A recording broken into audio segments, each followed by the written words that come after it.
बालों के हवाले से पूछा है, बाल वगैरह झड़ते हैं, तो इसके लिए सबसे पहले तो खून की कमी भी इसका सबब होती है, यानी असबाब पर गौर कर लिया जाए कि क्या इसके असबाब हो सकते हैं। सफाई सुथराई का ख्याल रखा जाए, खून की कमी है उसको पूरा किया जाए।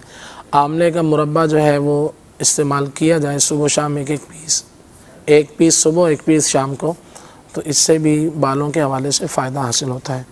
इसी तरह से तिलों का ऑयल आम रूटीन में अपने बालों में लगाने के लिए अगर तिलों का ऑयल आप लगाएं तो इंशाअल्लाह ये बालों के लिए बहुत ज़्यादा मुफीद होता है। और इसी तरह 3 ऑयल और मैं आपको अर्ज़ करता हूँ।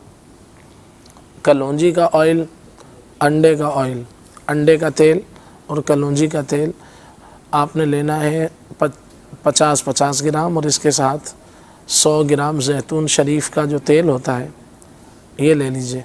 ये 3 तेलों को अब मिक्स करके इसको बालों में जो है लगाया जाए तो इंशाअल्लाह अज़्ज़ा वजल बालों की ग्रोथ के लिए, बाल जो झड़ जाते हैं और इसी तरह से नए बाल उगाने के हवाले से भी ये जो तीनों ऑयल हैं इंशाअल्लाह मुफीद रहेंगे। इनको मिक्स करके रोज़ाना लगा लिया जाए।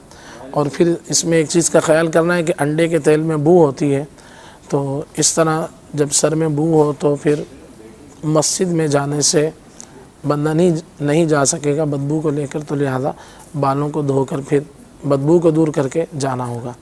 तो इसका ख्याल फरमाएं। तो ये बहुत अच्छा एक नुस्खा है, इसको इस्तेमाल करें। अल्लाह ने चाहा तो इंशाअल्लाह अज़्ज़ा वजल फ़ायदा हासिल होगा।